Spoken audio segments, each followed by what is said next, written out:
Okay, Charles, you have a question? Go ahead. Yes, sir.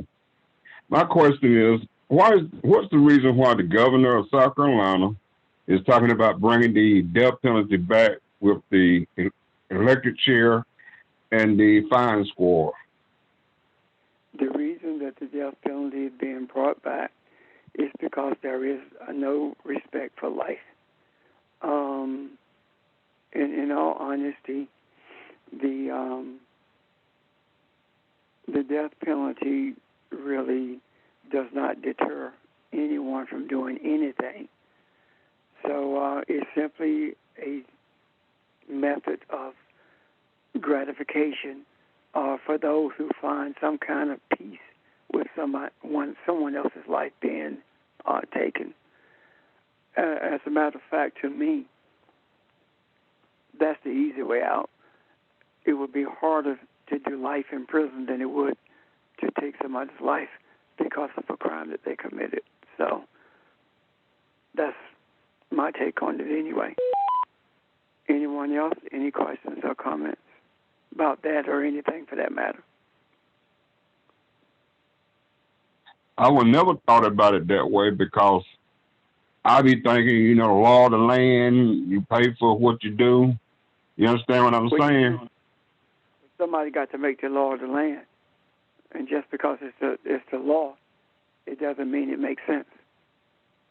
And I'll give you an example of that. If Governor Abbott signs that bill in Texas this week, then that means that anyone who of age can carry a weapon without a permit, without training.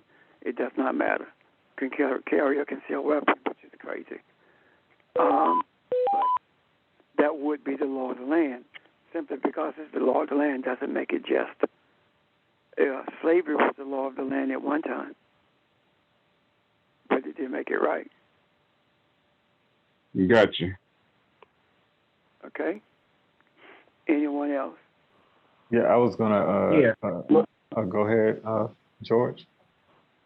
Yeah, no problem. I was just giving some thoughts. When we talk about, the laws of the land, how sometimes, the system, sees ways of just wanting to not give minorities or give people an opportunity to correct the wrongs. And I was just thinking about it in reference to institutions. I mean, there's programs out there now or communities that are doing things to, resolve some of the crime and delinquencies. And so they may come up, with a program to be able to help in terms of dealing with early intervention and prevention in terms of crime and delinquency. But it's like if they give the death penalty, then there's no need to even really think about what you can do to try to help resolve some of the issues that we face. And then I think about it in terms of, too, of just, dealing with ways that minorities and people are able to create, economic means, but because of the system, is like, well, we'll create the state store now. You know what I mean? And so now it's a matter that they have control over being able to look at things economically. But just a lot of things are just going through my mind in terms of how the government and the system, controls things by them creating such a law as this, as someone mentioned in terms of the death penalty. Those are just my thoughts. I'm done. Sheldon? Thank you, George. Yeah, on the heels of what George just mentioned, I've thought about that as well, and this absolutely has nothing to do with the person who is even receiving the death penalty, and as also as Pastor mentioned, it's all about the people who are actually implementing the quote unquote punishment. It is them trying to seek within themselves or feel a certain amount of power, and definitely agree that is a lack of regard for life. But it is that lack of regard of life that they are more than willing and happy to trade for the sense of power within themselves. But in terms of this being some more effective of punishment, because typically when you think of punishment, not to even mention that punishment is not necessarily the best way to get a certain action out of someone, but this doesn't even have anything to. What my point is, punishment is when someone, whether in a bad way or effective way or not, seeks to get a certain action or result from someone. This has nothing to do with punishment. The manner in which this person dies, whether it is with dignity or without dignity, it does absolutely nothing for them. This is all for the people who are actually implementing the punishment. And I agree with that wholeheartedly. What I see honestly is the greatest deterrent to crime is equality, opportunity. Crime in this nation is created by this nation just like it is in any other nation. And the way that crime is created and perpetuated is by the lack of opportunity. If you redline people, if you remove job opportunities from communities, if you limit educational opportunities, if you have slave patrols instead of police to protect and serve, all of these things are contributing to the destruction of a community and contributing to crime in communities. If there are no jobs and job opportunities, then people are going to find a way to live or to survive, I should say. And survival brings out the worst in people. Living brings out the best in people. So the government has made a decision that it is going to create an environment of survival as opposed to there being an environment of living. If we look at society the way that it is structured right now, and if we look at how the evangelical church in particular, supported by the African church unknowingly, if we look at how these things are, what's happening is the slogan that the Confederacy had at the end of the Civil War was, "The South shall rise again." Well, we are experiencing the attempt for the South to rise again. And on the surface, it appears as though the Confederacy is rising again and is in charge of everything. And if we are not diligent in our endeavors and vigilant in what we see needs to be done, then indeed the South will rise again. And what does that mean? The idea of the South rising again means that the institutions that relegate minorities to a place of servitude will be resurrected, and they will be supported by both the government and church, and the support of government and church will be unwittingly done by minority institutions as well. So we are at a crossroads, and the decisions that we make going forward will determine the outcome for those generations who follow us. Questions or comments?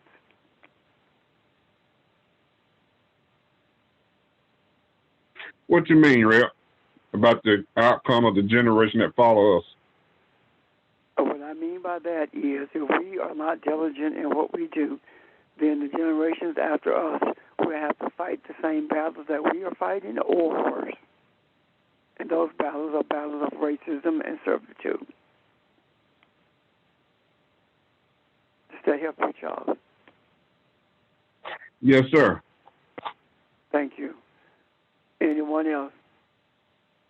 Yes, I would also mention that that's why it's also important not to follow the quote unquote law of the lands as it relates to morality, because the laws of the lands typically, well, now and in Jesus' times, basically came from also a moral standpoint and a standpoint in terms of spiritual growth of lacking and being actual less than, and in a sense leaning into the humanness that they were, and were also out of touch of their spirituality and their soul.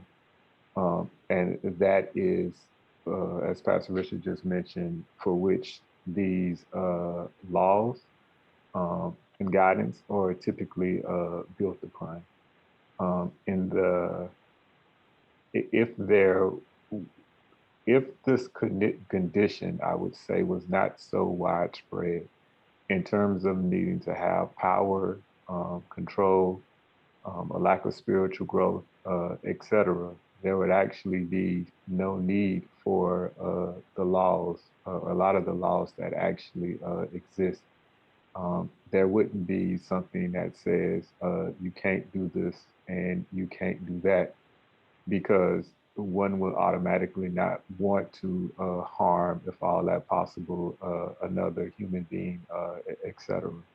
But it is that, like I said, is that lack of spiritual growth that drives these things. I'm done. Okay. And Sheldon, the law actually, when you really think about it, the law of the land has nothing to do with minorities or the African people or people of color at all, other than to keep them in their place. If you really, really think about it, the positivity of the law only has application to Caucasians. The negative law has application to people of color. A case in point is there were people peacefully demonstrating or protesting, and they were attacked by the police. There were people attacking the Capitol on January the 6th, injuring the police, and all of them went home. So there are really, when you think about it, there are no laws on the books to protect people of color at all. There are times when those laws are used to imply that all are protected by the law. They are only used when it's convenient. And we're seeing more and more of that. And this is something that we have been saying for years, but those elite African people of color have never paid it any attention. And a case in point to that would be people of color, i.e. Asians, didn't pay it any attention because it was not affecting them at that time. Africans who had felt like they had made it, who lived in certain places, who had certain types of jobs, didn't feel like it affected them either.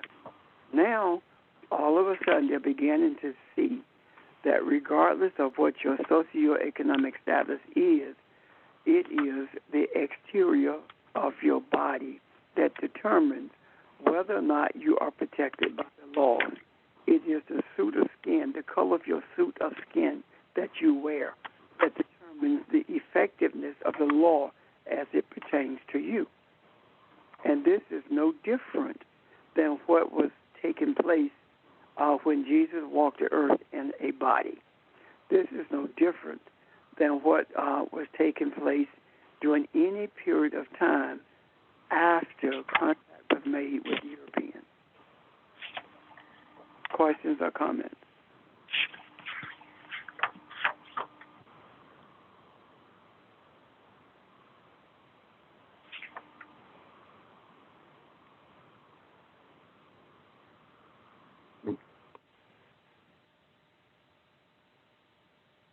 Okay. Are there any questions or comments about anything? Other than, we don't have to look at that.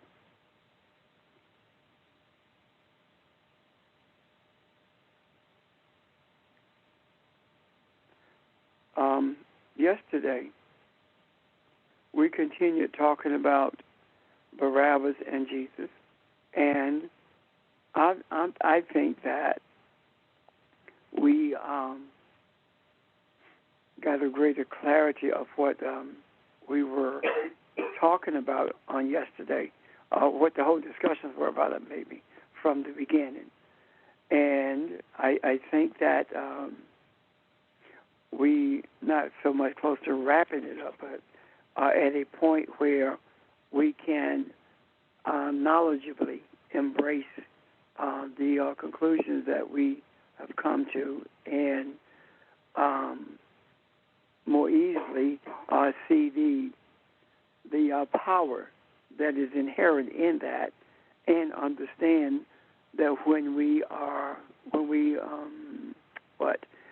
remove the body structure of a goat or the body structure of a sheep and look at the consciousness or the attitude, or look at the personality of those entities in relationship to what the scriptures are talking about, it becomes more evident that we are talking about transformations as opposed to birth of something different. And the difference to me between transformation and a birth is that you birth something that looks the same. Transformation means that you transform something that is totally different than what was in existence in the beginning. So we are talking about transforming a racist society devoid of compassion and very limited in its intellectual acumen. We're talking about transforming it into a spiritual entity that is predicated on loving kindness and that exudes empathy and compassion and favors of mercy as opposed to punishment. Questions, comments, thoughts?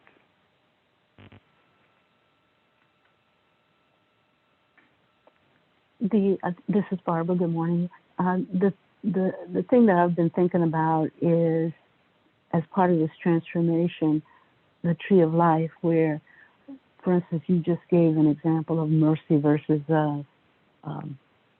punishment or judgment.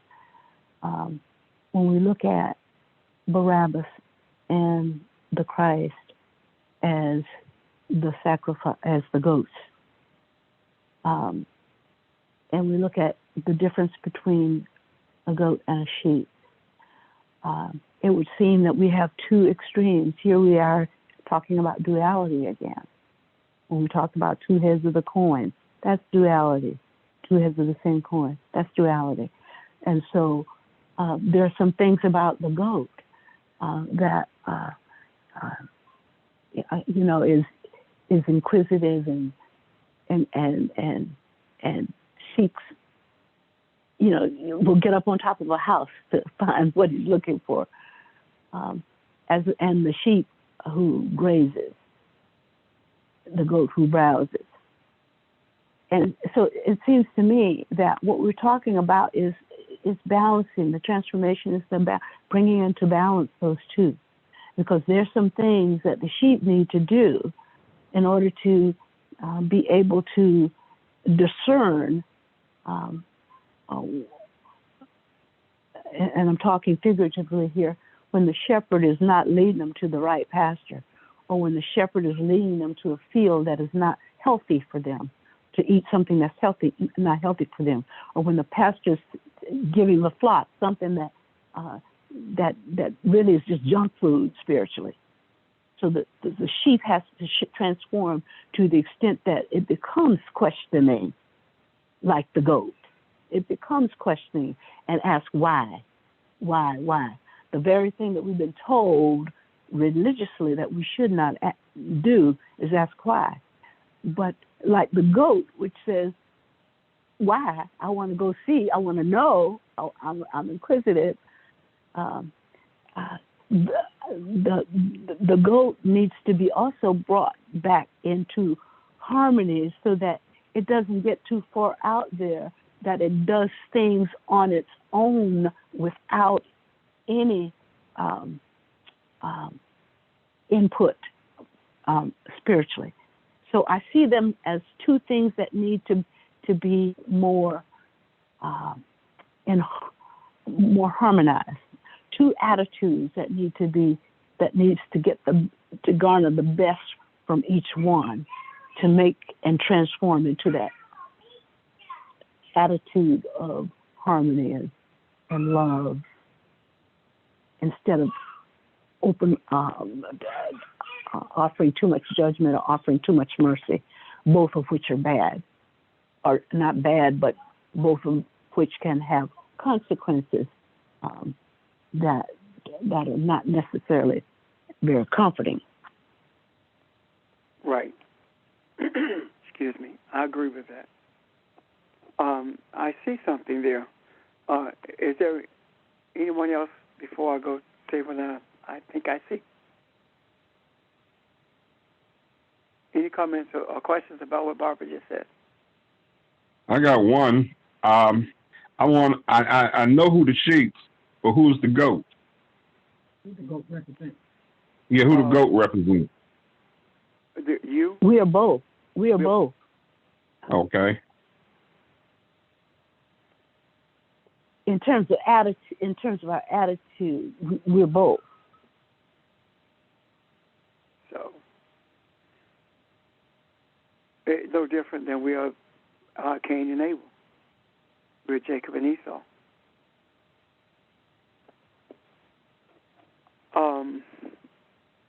We see the goat, right? We see the goat aspect in terms of Jesus or the Christ. We see the aspect of the goat with Barabbas. And we see that in relationship to, am I talking? Oh, yeah.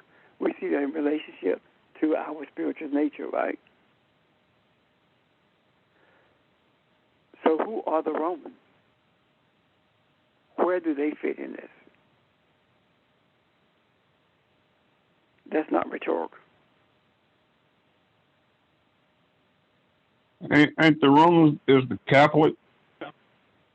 No, say again, Charles. Ain't the Romans are part of the Catholics? No, that's not what I'm talking about. All right.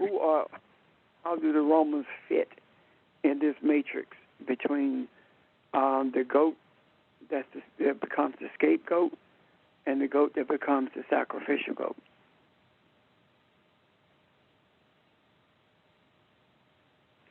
And I'm not talking to just you, Charles, at all. It's for everyone. And then I got go ahead. Go ahead. Barbara, I see them as they're all the same, except that they're extremes of one or the other. The Romans are extremes in terms of attitude, or extremes of goats, but they're both sheep and goat. If that resonates. Well, I'm looking at them as concepts, right? Yeah. And what I see is the African is Barabbas, right? The African is also Jesus, isn't it? Yes. Yes. Okay. Now, the Roman is the catalyst that pushes Barabbas to become a seditionist.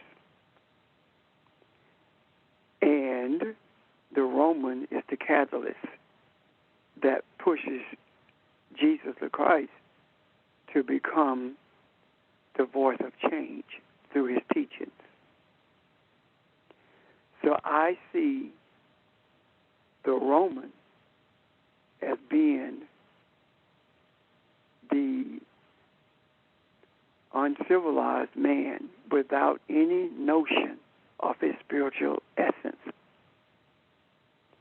I see the Roman being the entity that puts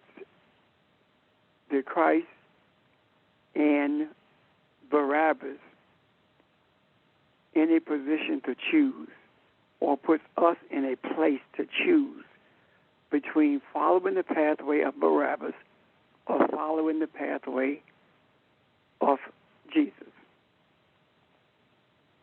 If we choose not to follow the pathway of Barabbas and not to follow the pathway of Jesus, we then follow the pathway of the Roman, which is religious/government.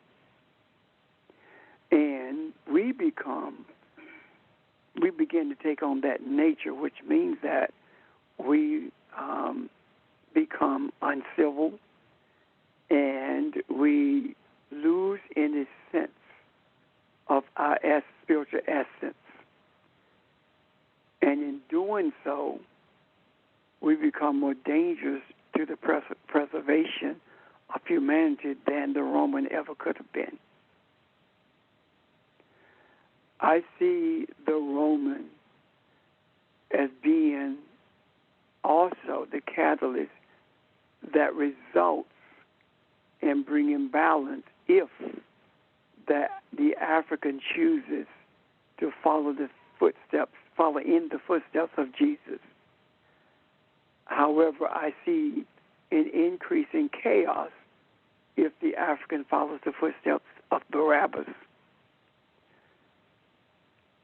So we are at a juncture now where we've made a decision to follow in the footsteps of Jesus by virtue of understanding and experiencing his teachings, thus bringing some civility to the Roman, as well as opening the eye of Barabbas so it can see who it really is and understand the power that's inherent in it, while at the same time giving some sense of balance and worthiness to those who have been rejected for so many years, so many centuries. Does that make sense, guys?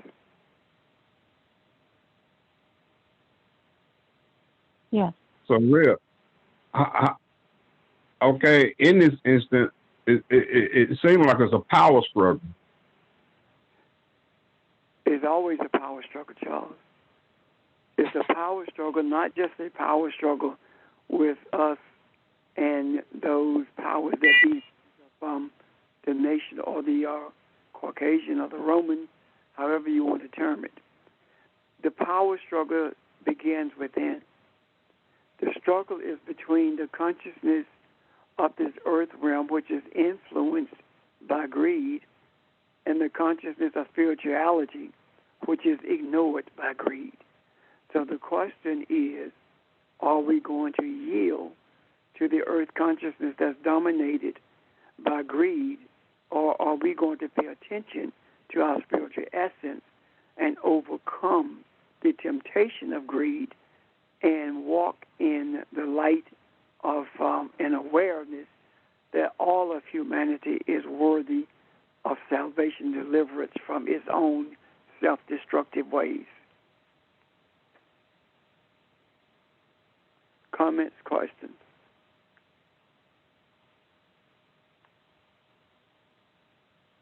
Pastor, Mm-hmm. you made me think of something, and if I'm off base, you guys let me know. As you and I have discussed before, I don't. It's something I don't see quite as clear as I'd like.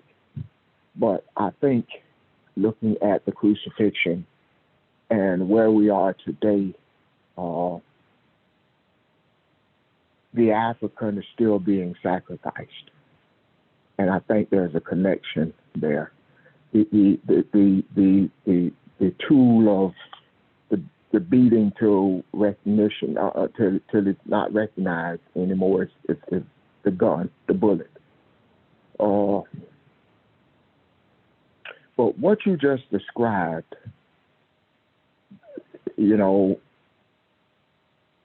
I seeing this right?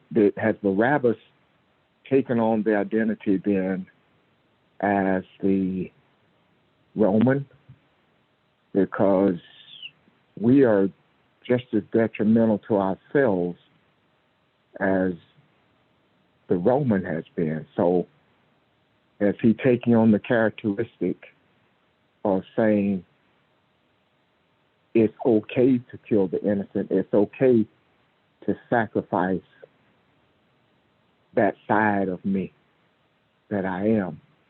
And if that is the case, how do you change that energy? How do you bring him back to see who he is? I'm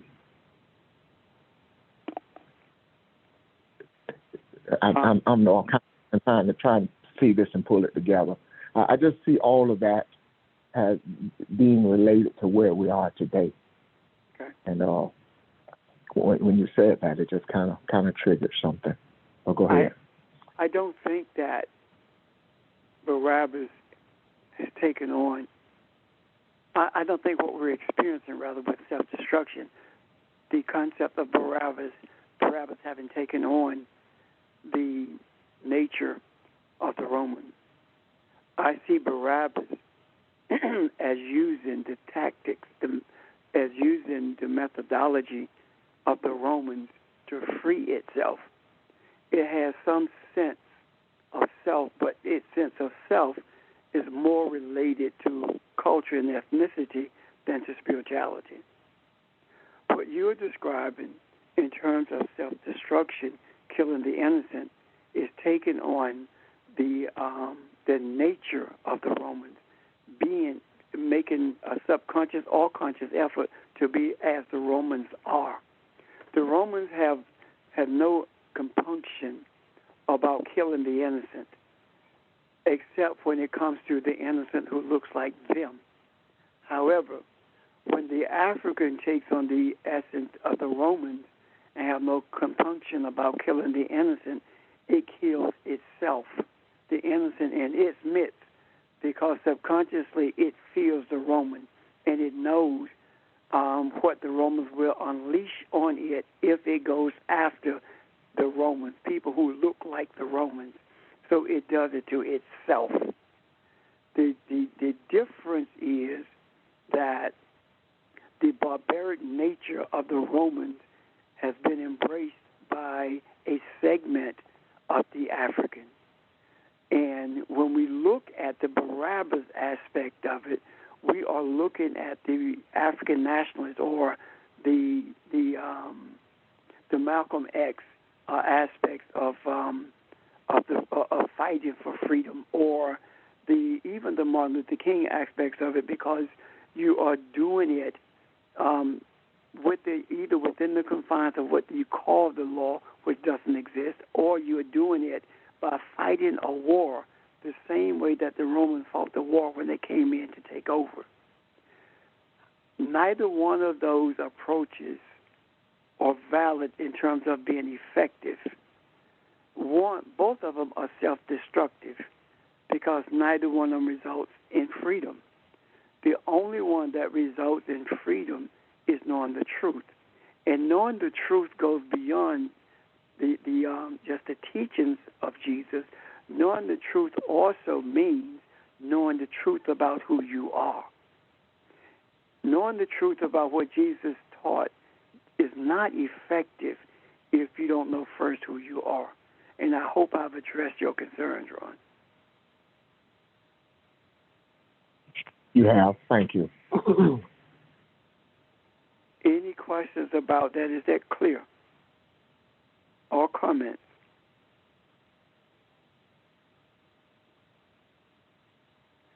See, Hey, Red, I got a comment.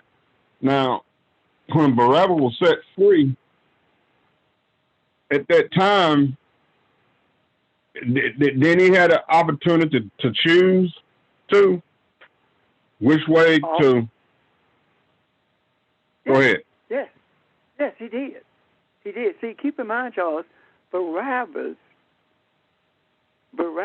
knew that Jesus existed.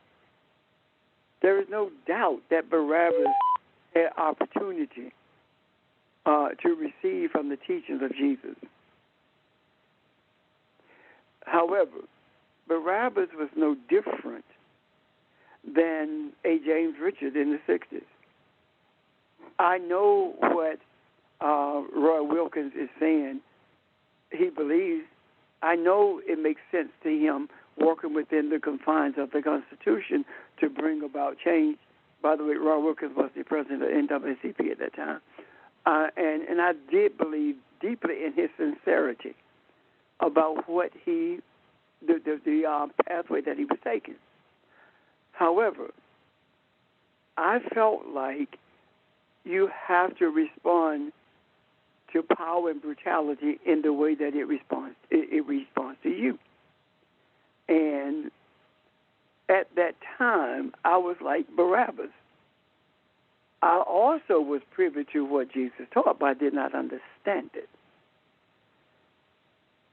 Being like Barabbas meant that I felt like power comes from the barrel of a gun, the same as Mao Zedong said, that power comes from the barrel of a gun. I felt that way, not understanding that simply because you are fighting power with a gun doesn't mean, the fact that you're fighting power with a gun doesn't mean that you are going to bring about peace. It simply means you're going to create more chaos. I did not conclude that until I began to understand the nature of what Jesus taught. And when I began to understand the nature of what Jesus taught, then I began to see something, that it is not power that comes from the barrel of a gun. It is continued chaos and conflict that comes from the barrel of a gun.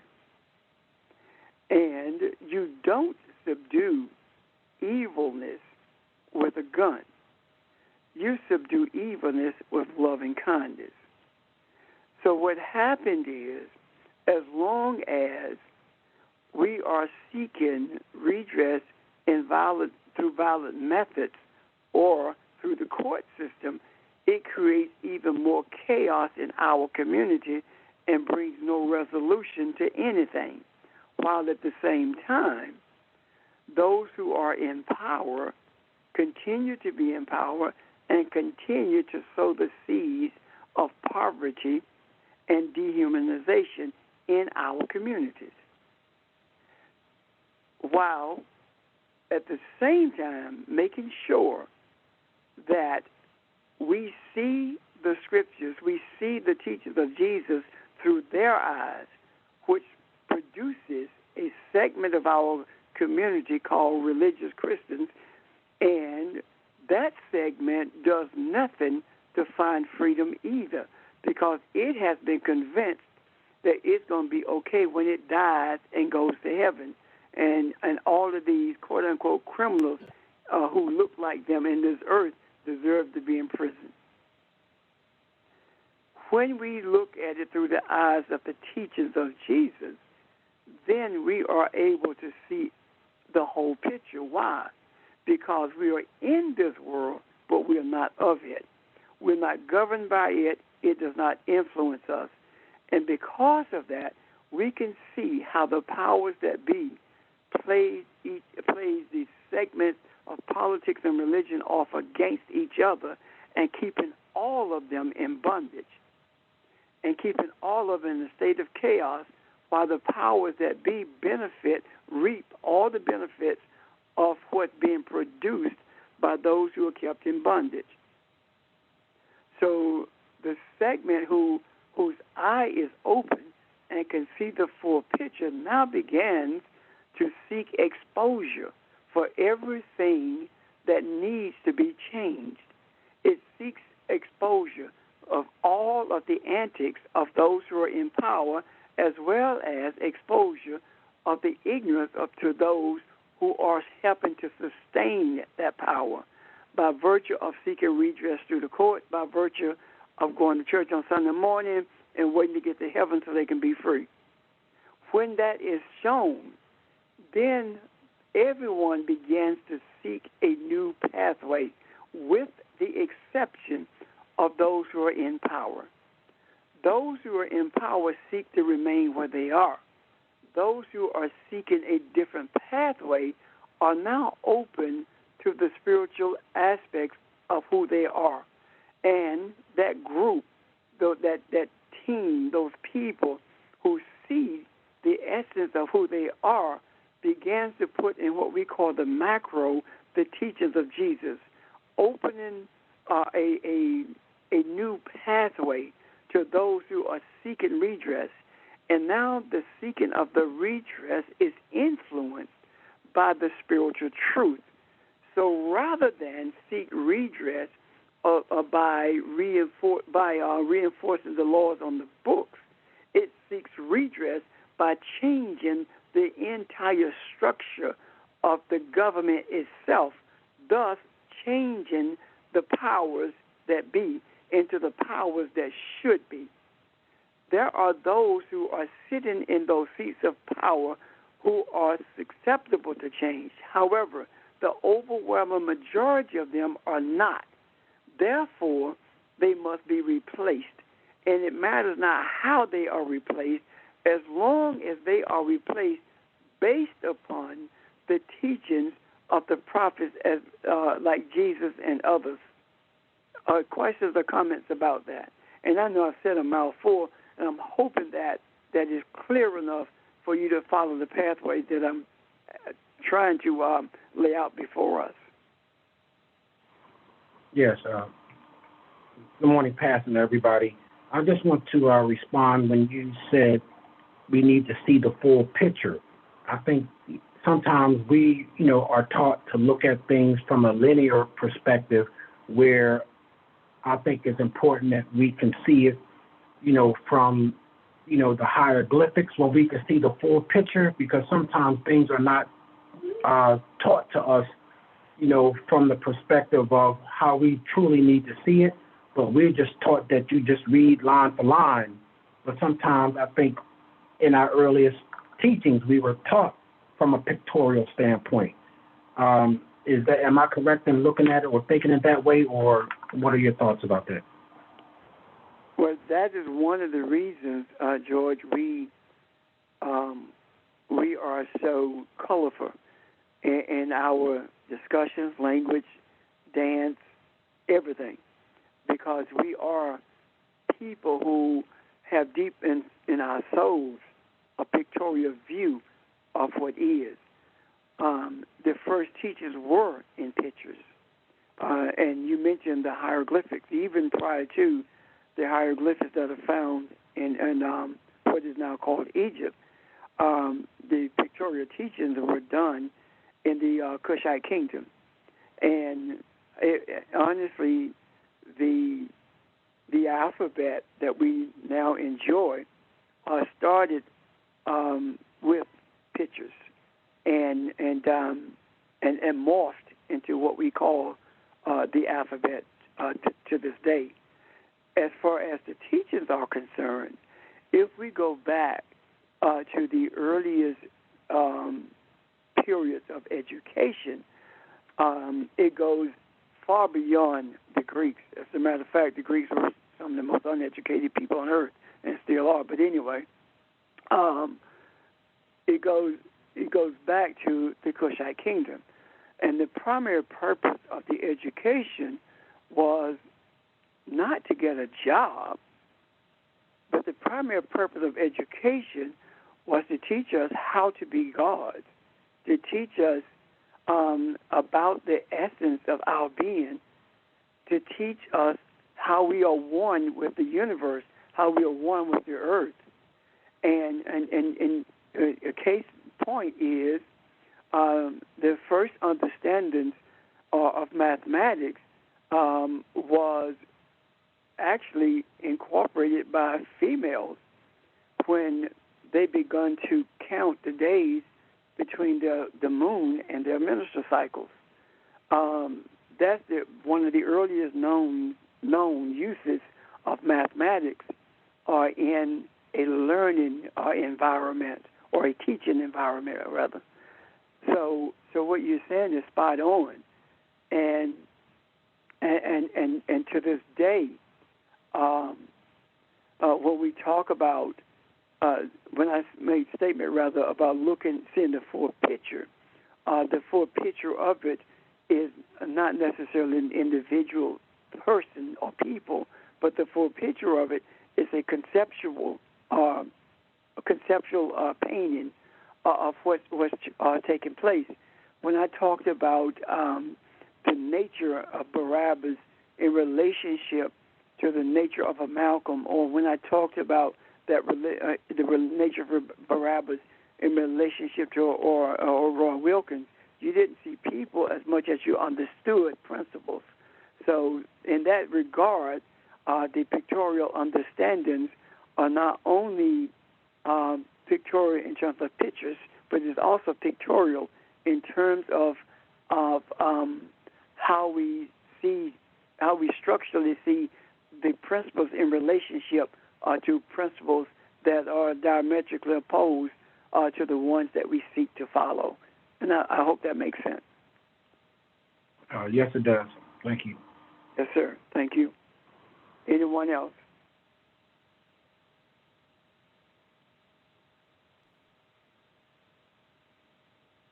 Questions or comments? Statements? I was just thinking about how also, as long as Barabbas was, I would say, consumed with or focused on the Roman soldiers, that lack of spiritual growth, so to speak, or essence, his knowledge of who and what he was, which he later discovered out in the wilderness, it was being hindered. His awareness of possibly of discovering that, because he was in a sense engaged with the Romans, and as he was engaged with the Romans and in their tactics, etc., it's like it locked him in to, and this is the universal principle what I'm talking about as well. It locked him into where they were, almost like from an energy standpoint.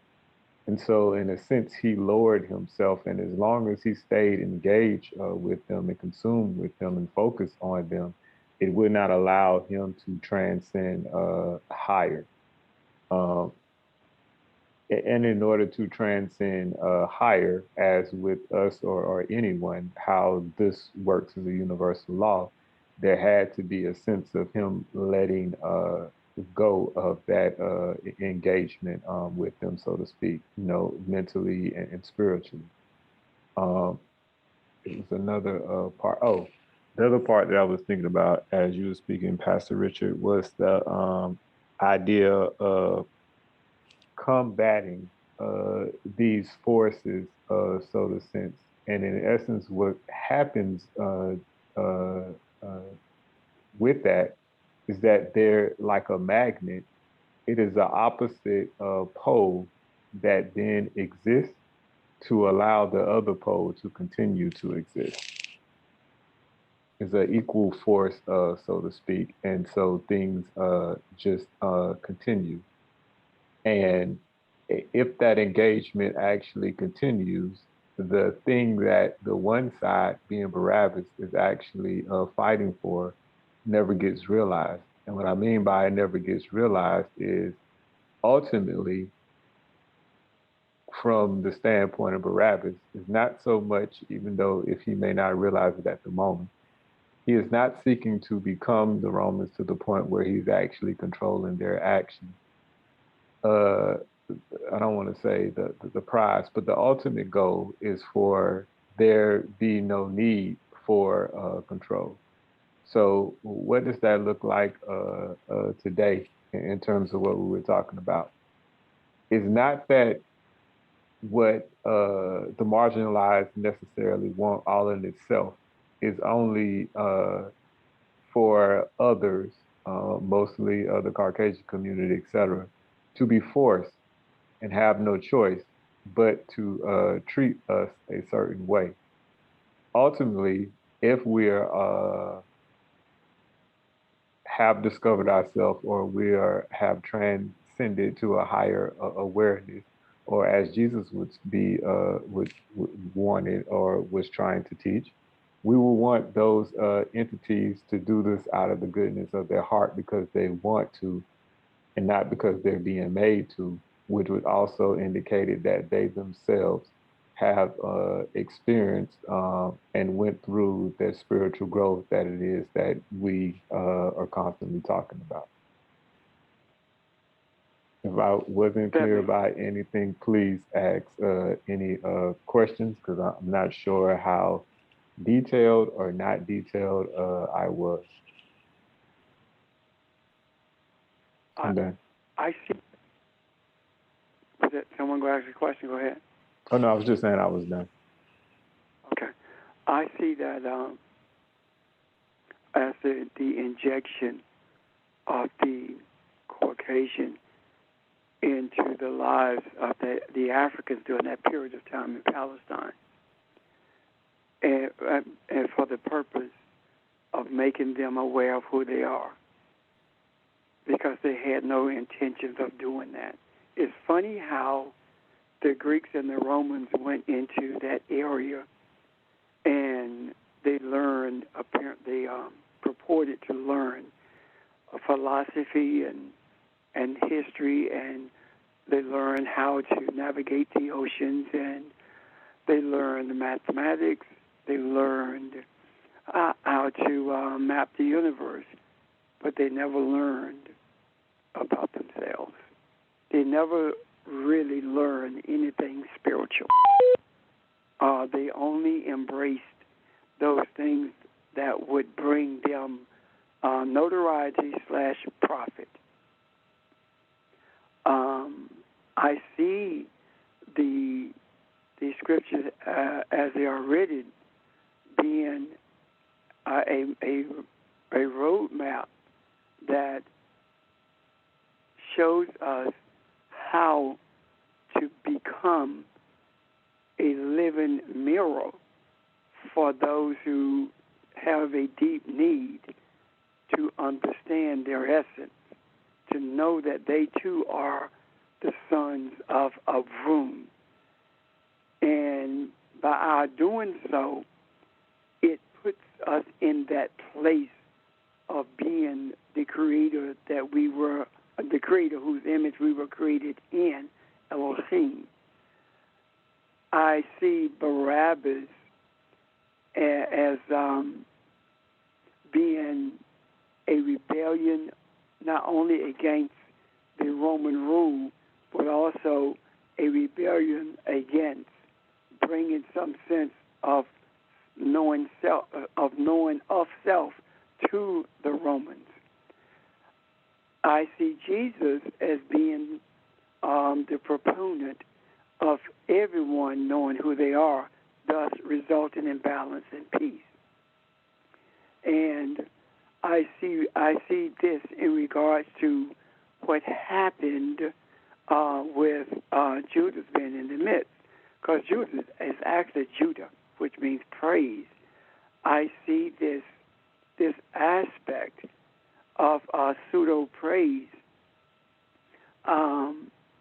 being willing to walk away from what it knew the truth to be in order to maintain the status quo, because it will give it the status that it was so jealously seeking. And when I look at that, I see that daily. When I look at how pastoral leadership kisses up to the powers that be, is always in the face of governmental entities, of governmental people, wanting to be accepted by them at the council meetings and at the caucus meetings, and always pushing some politician without regard to the principles or lack thereof that these politicians have. So I really see this whole journey of understanding Jesus, Barabbas, Judas, the whole aspect of it as being an insight into the role that we are destined to play in bringing this tree of life and the tree of knowledge of good and evil to a place of true and permanent balance. And what I mean by that is a type of balance where you may have skirmishes of people making an effort to dominate, but never ever gaining a foothold, as it has been, as we have experienced rather, in the last few hundred years, not few thousand years, not being able to establish a society that is dominated by a handful of people, as opposed to a society that is governed for the benefit of all people.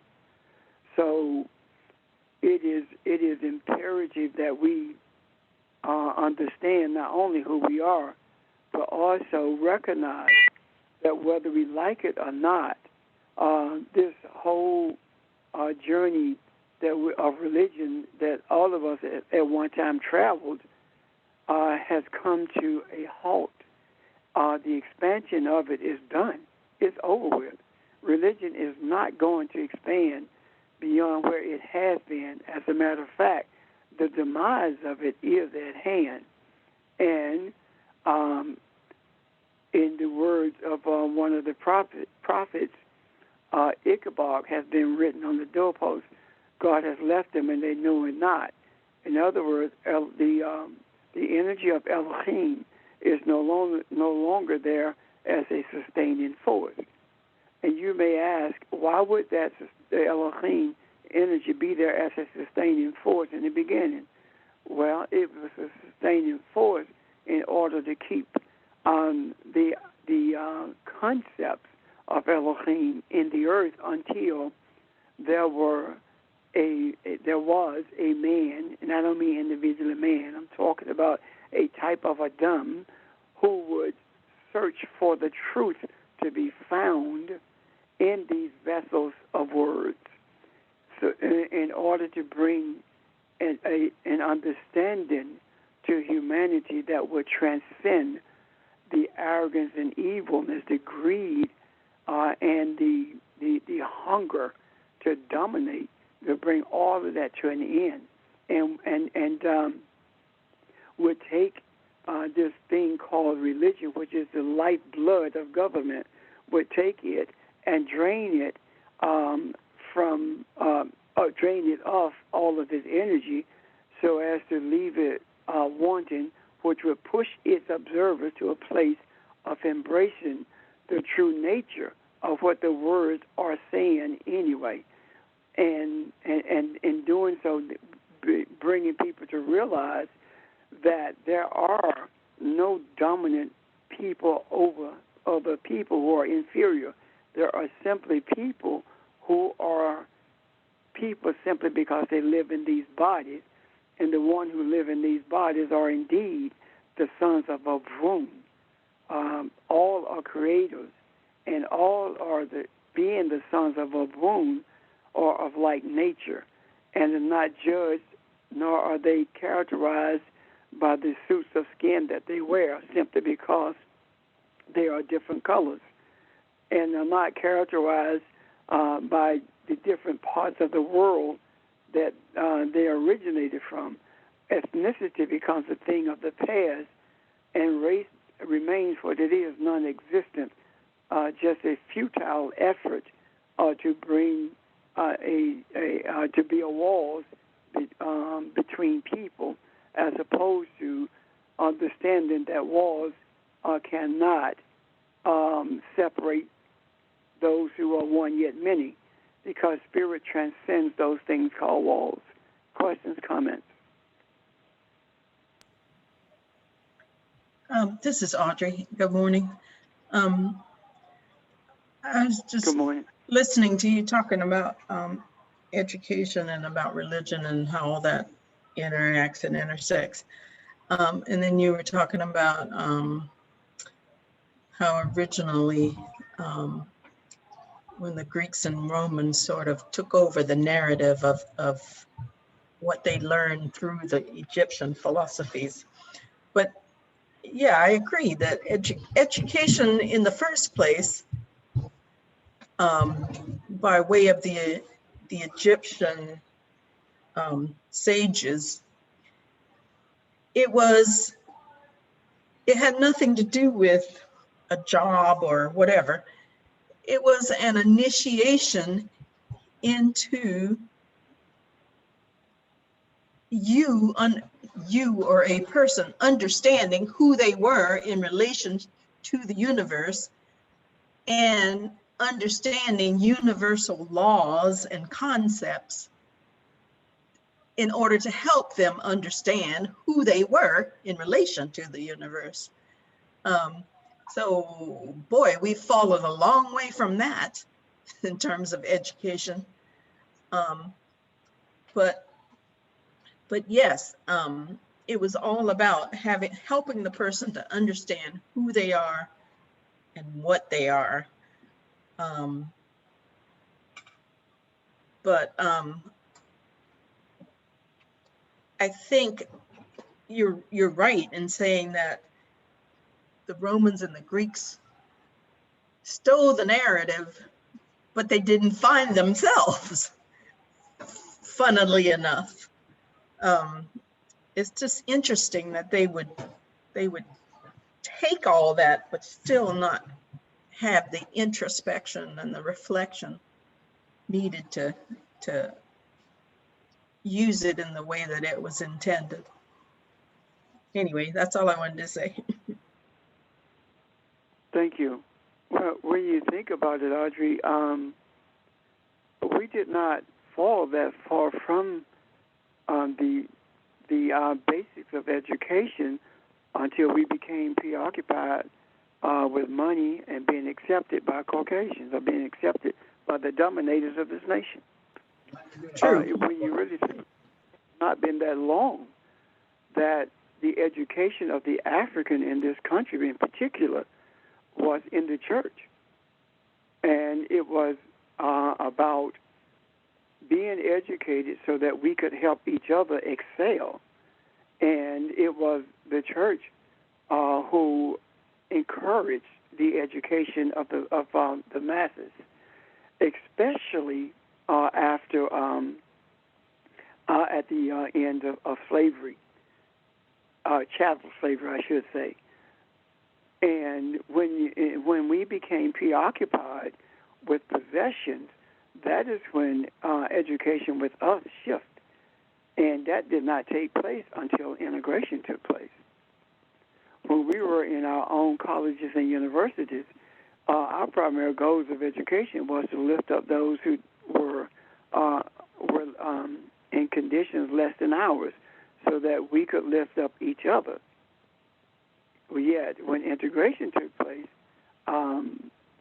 we did not integrate at all. We assimilated, or attempted to assimilate, I should say. We attempted to assimilate, and what we actually did was we actually stripped ourselves of everything that kept us in a place of awareness of our uniqueness and unicity, and became purveyors of that which was always seemingly out of reach to us. We pursued it at any cost. And in doing so, we transformed those meccas of self-awareness called churches into structures that would fit into the dominant society of the Caucasian, and not realize, or even not caring maybe, that this is what we were doing.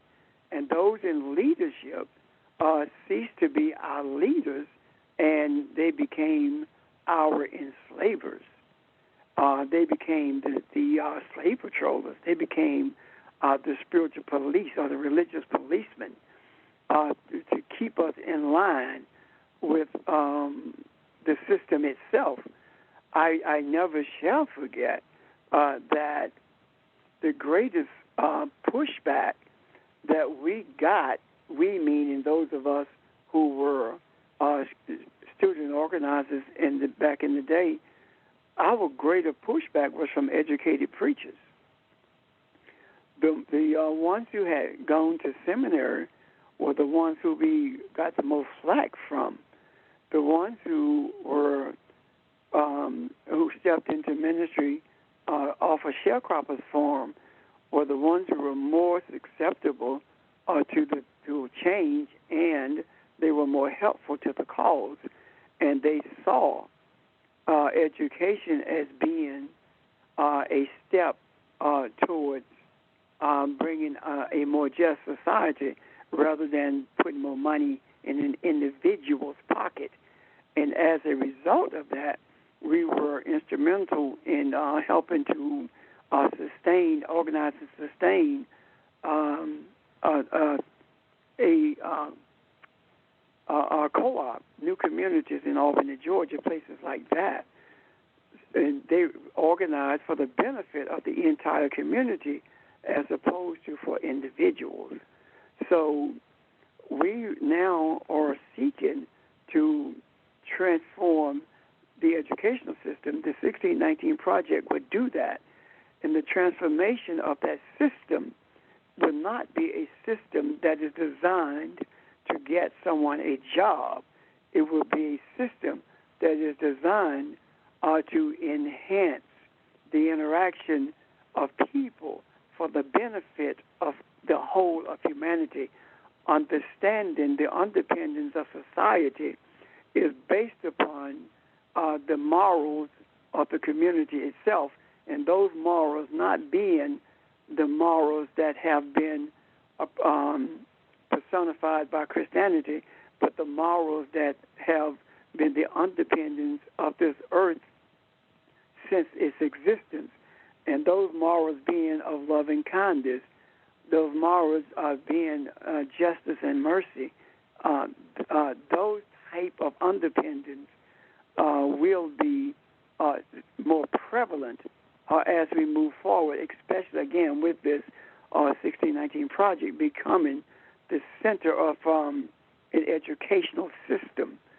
And quite frankly, if we look at this 1619 Project for what it is, we will see that it is basically putting into place a type of educational system that existed far long prior to the interference of the Greeks and Romans into the educational systems of Africa itself. Questions, comments?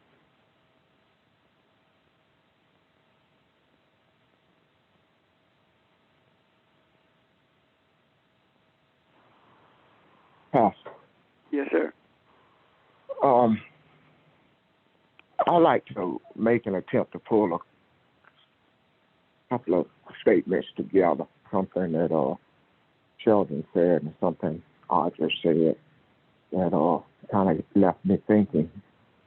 When Sheldon was talking about Barabbas and Jesus, on the one side of you, if you look at it as the different sides of the same coin, on the one side of you, if you gravitate to the human side, and this kind of what I got, part of what I got, but it said a lot of stuff from his comments. If you gravitate to the human side of you, there is no transformation. As a matter of fact, there's going to be a regress. So you feel that. We're spiritual beings, whether you deny that or you work on it or in it or not. You know what you feel, and you feel something. On the spiritual side of that, if you grasp on the spiritual concepts, you can feel that transformation taking place. You know that something is happening to you. And in each one of us, we go through that, and to what degree it happens, or how fast it happens, depends on what our hunger and our desire is. So you mentioned loving kindness. If that be the catalyst, you can feel that as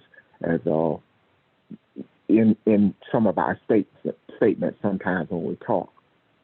But on the other side of that, if there is no transformation, you have to grasp hold to something.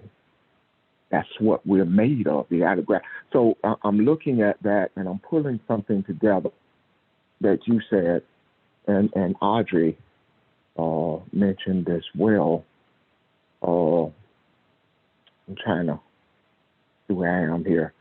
If you're not the thing, if you've gone into Egypt and you've taken these things, and in the middle of that you don't see yourself, there is no grasping of any concepts of me growing. So I fill the void with humanity things. I fill the void with physical things. I fill the void with material things. And I fill it with power. And power takes the place of the energy that I feel in transformation. So the thing that I feel is I'm gaining in status. I take everything that has value and I manipulate it and use it, and I replace it with my spiritual transformation. I make that what's important to me. I make that what defines me, and I even make it more superior to what I've seen in you. And although I know and I value what I've seen in you, but I've also manipulated you enough to make me feel more powerful than you, because I've been able to take you.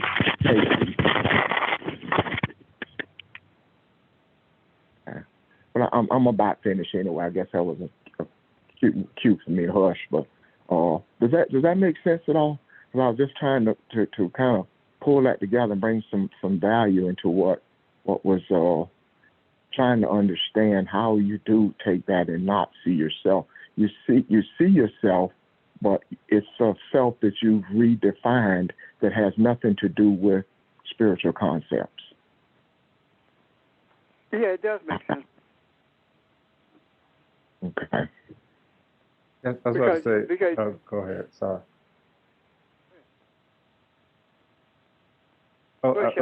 Okay, I was just about to say, from what I see what you just said, Ron, in every single attempt, all of these, if we talk about Jesus, we talk about Barabbas, and we talk about the Romans, each one of them were doing the same thing, but doing it in a different way.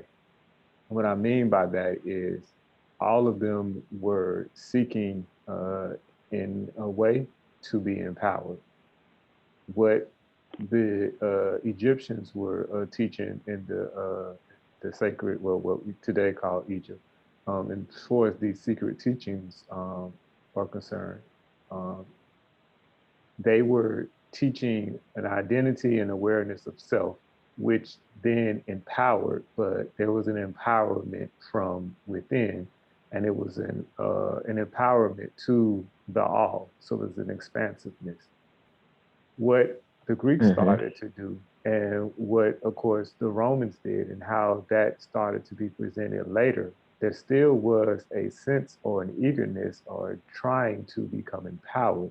However, because there was a lack of that empowerment that went within, which was the ultimate power, there was a struggle and just, going here and there and reaching frantically to try to gain power elsewhere. So what does that look like? What does it feel like I'm being empowered if I'm looking without that power? That means that I'm either, ultimately, in order to do that, from the physical or human standpoint, I have to control. That control looks like forcing people to do things. That force looks like conquering nature.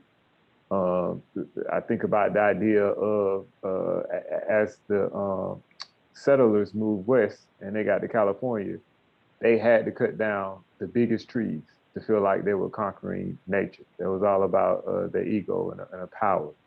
What else does power look like, or at least trying to seek or feel powerful look like in the physical? it looks like the gathering of things as well, and the ability to gather things, items, trivial things as well. That is power because you have the ability to gather these things. So their power, or the power when with the human focus, looks like the ability to control physical things in some type of way. And what Barabbas fell into was the idea of this. It was the same thing, but it was for a better reason. So even when Pastor Richard talks about the people, the sharecroppers, what they were trying to do, even though it was a more noble thing because it wasn't for the individual, they were trying to seek some type of power and freedom for their people. And then it got distorted even more when that ended up being this, getting caught up in the idea of, okay, power, what does flourishing look like? Flourishing looks like controlling people and or accumulating things. But what Jesus was trying to teach the disciples and the people, an ultimate flourishing that supersedes anything that you could ever do on the physical plane, so to speak. And that's the opportunity that Barabbas had to discover while he was in the wilderness. And if you think about it, being out in the wilderness, yes, he could have went out there and tried to conquer nature, so to speak. But more than likely, when people are put in those particular situations, there's a humbling that takes place where the person begins to work along with nature, has appreciation for nature, and the idea of power and control over people or gathering trivial things no longer even exists, which in itself is an opportunity for that growth that I mentioned a moment ago. And if you stop and think about, that's what makes this whole, in a very sick and kind of unique way, makes the whole thing work. I mean, it is if you can see that manipulation as being the grain of sand that gets under the shell, that grain of sand, that irritation, it what makes the pearl, develops the pearl. So the two work in a very imbalanced way, because one does not become its best without the other. But that would be balanced, wouldn't it? Yeah, but it's detrimental. I see it, but I can't explain it. It's not healthy balance, though, is it? It's balanced, but it's not. But the results of it determines whether or not it was healthy, right? Like, for example, it doesn't feel healthy to stand up to a system of religion and question what it is teaching.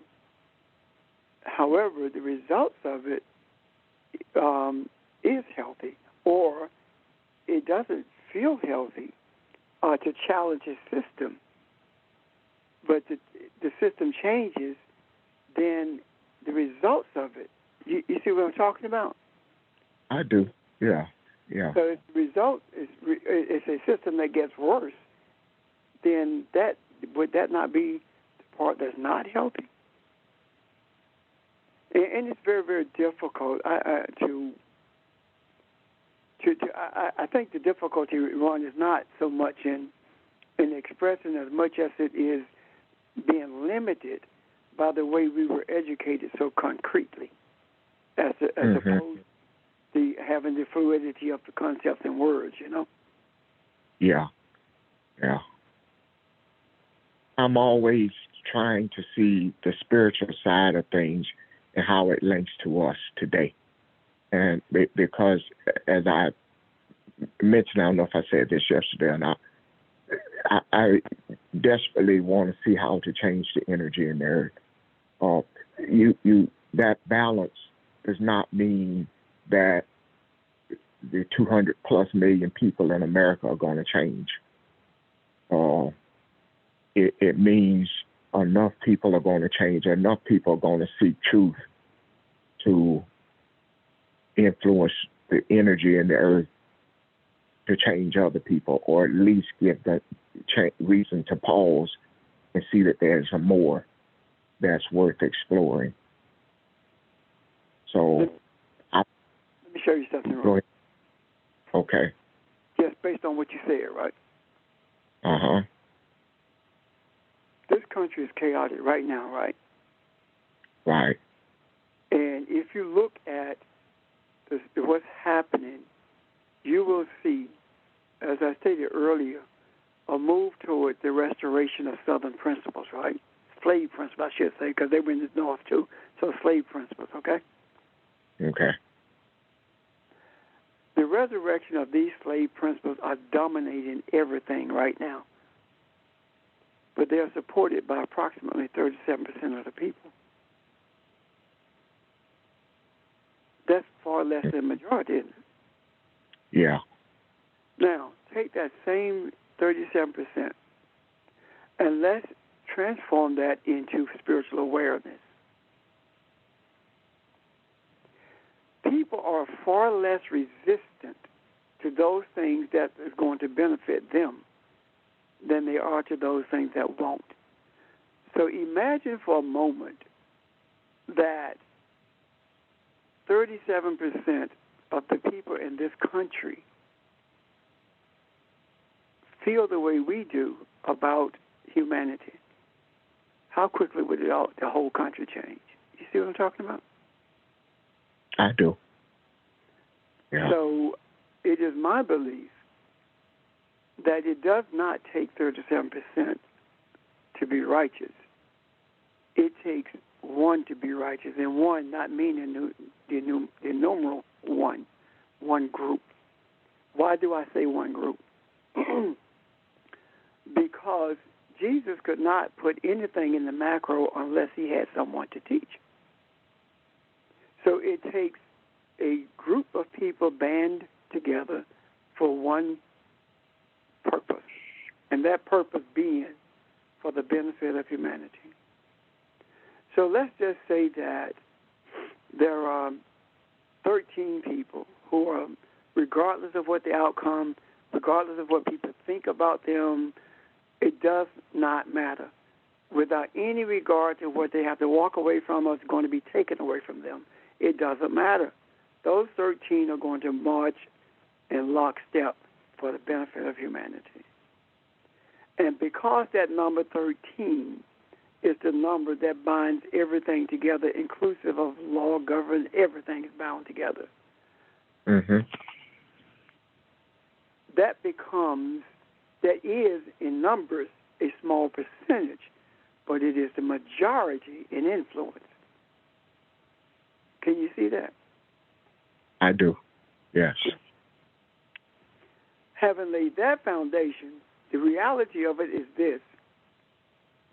Those 13 people made a decision that everything was going to be exposed, and it has been. Those 37% who are slave-minded people are enslaved to their detrimental principles, not realizing that the reason that they are where they are in terms of thinking that they are changing the country to follow them is because of the 13 who are walking in righteousness. The only reason there is a Mitch McConnell is because of the 13 righteous. The only reason there was a Donald Trump is because of the 13. The only reason there is a Marjorie Taylor Greene or Green Taylor, whatever her name is because of the 13. You see where I'm coming from? Yeah. Now, the principle is this. If I have the power to make you the king, I also have the power to dethrone you, right? Mm-hmm. So if I have the power to bring about this exposure I also have the power to determine the results of that exposure. In other words, to expose it so it can be brought to an end. And that is the goal, right? Yes. Therefore, the whole idea of balance is not something that we are looking for. The whole concept of balance is who we are. We are the balance of humanity. The idea of change is not a principle that we are working on. It's a principle that we are. Therefore, the righteousness of humanity is not to be found in some brick and mortar walls. Neither is it to be found in a book called Bible, Quran, or whatever, Gita. It doesn't matter. It is found in the soul of those who seek righteousness for righteousness' sake alone. Not seeking it for someone to say you're such a humble person or you're carrying the world on your no, for righteousness' sake only. So the majority already exists.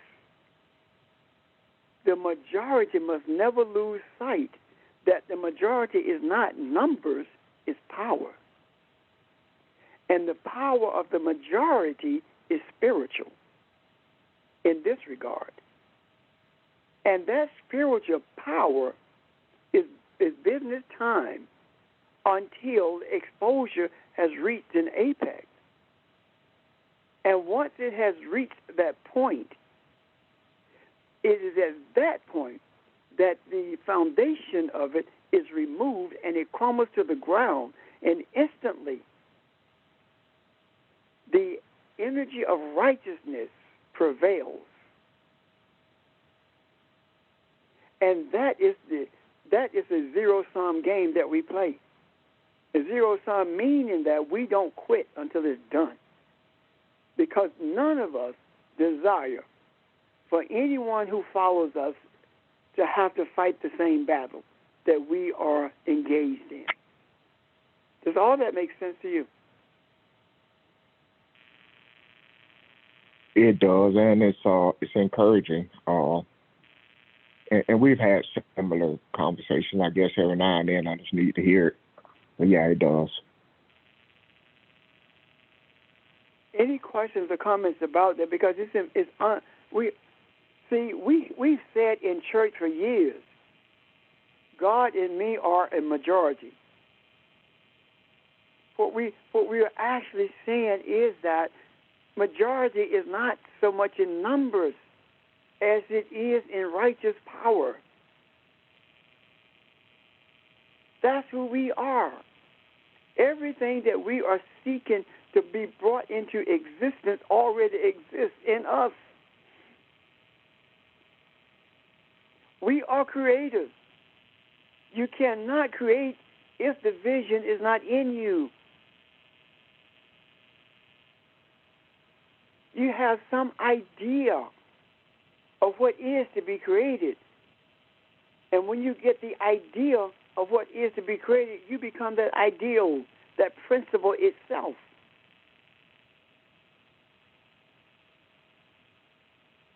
Any questions or comments about this? The thing that occurs to me is it can never take a majority of people to do anything really, because in terms of truth, if you take truth out there and spread it to everybody, there's a certain majority that are not going to believe it, or they're going to let it fall by the wayside or whatever, which is why I think truth is something that is accepted when you seek it out and find it. And then because you take the initiative to seek it out and find it, then you know that you know that you know. And I was thinking too, that maybe that's why the Egyptians kept it secret, because, you know, once you put it out there for everybody, it kind of sort of loses its power, because most people are not going to believe it. So you kind of dilute it, which is what the Romans then did. They took the Greek philosophies, and the Egyptians never wrote it down. They always kept it secret. It's only meant for people who were out there seeking for it. But the Romans took it, wrote it down, started teaching it to other people, and it got very diluted, and it didn't do what it was supposed to do. So truth is never going to be sort of meant for the masses, even though it is, it isn't, if you know what I mean. The power of it is when you seek it yourself and find it. Because, you know, anything that somebody tries to tell you, you're going to take it with a grain of salt. But what you find for yourself, that's what you're going to hold on to. Yeah, from what I took you just saying, with the rituals, etc., and I don't mean to delude the importance or get it confused with other rituals, but let's say the practices that the Egyptians used to teach those teachings actually required or helped the individual to have a certain type of desire. So with that truth, it wasn't something that was just becoming knowledgeable. It was changing, they were being changed and their perspective changed in order for themselves to be transformed, not just mentally, but on a higher plane, physically, etc. And in order for that to take place, you cannot just teach something from a knowledgeable standpoint, because it will not transform or begin to, I guess you will not be able to interact with it, with those deeper aspects of yourself that are non-physical. You have to engage the teachings and be transformed by the teachings from an experience standpoint that goes beyond just thinking about it. Right. And also Shelton, to concur with what you're saying, you know, I mean, the ultimate, you know, aim of the education in reference to, you know, the Kemetic teachings was for a person to become one with God, you know, or to become like God. And so I think that if we again just see it, you know, from the foundation, it wasn't about, you know, the material things, but it was about being able to, again, be one with God. And so, you know, that was the initial point of emphasis, you know, with regards to, you know, the Kemetic teachings and education. And I think in terms of what we have heard as far as Catholicism and the whole purpose of that manipulation and control, you know, it wasn't about the material things, you know, from, you know, their intimacy, you know, with the Creator, but it was just being one, you know, with God as Elohim. I just wanted to share those thoughts. Thank you. Thank you, George. What I just automatically thought about as well, what we're talking about. So I was thinking about the relationship of laws, starting with Pastor Richard was talking about the people who control the laws. And it occurred to me that someone who is actually truly seeking that oneness would actually be unable to come up with and initiate laws, because those laws they would have an understanding that you're just forcing someone to do something which is not effective. George, what you just mentioned in terms of the Kemetic teachings, teaching that particular oneness, that is something that cannot be forced upon anyone. no matter how hard you try, that has to be something that that person has a desire to do, and then is led or, you know, undergoes those experiences.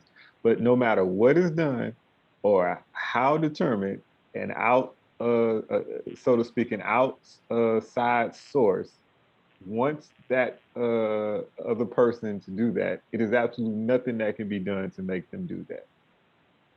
To feel that oneness, to understand that oneness, it has to be something that is done by the individual. In the Kemetic sense, it would, you know, be the initiate, etc.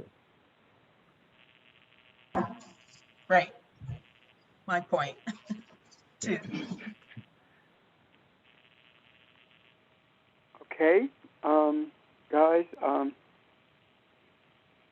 are there any other questions or comments? If not, we're going to what? Wait until what? Next Friday? Sorry, next Saturday. We'll talk again.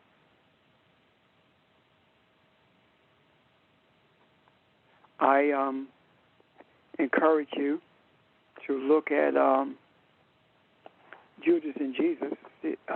Something is there. I just have not seen it yet. And I want to remind you that we will not meet tomorrow night, tomorrow evening, because of the holiday. And at some point, I am going to take a break, take some time off. And I know that comes as a surprise to some of you. But I am going to do that. I'm just not certain as to the dates yet. So, having said that, if there are no questions or comments, then we will part ways from the company. Okay. So, have a great day. Bye. Have a good weekend. Bye. Thank you, everyone. Bye, everybody. Take care. Ready for the refrigerator?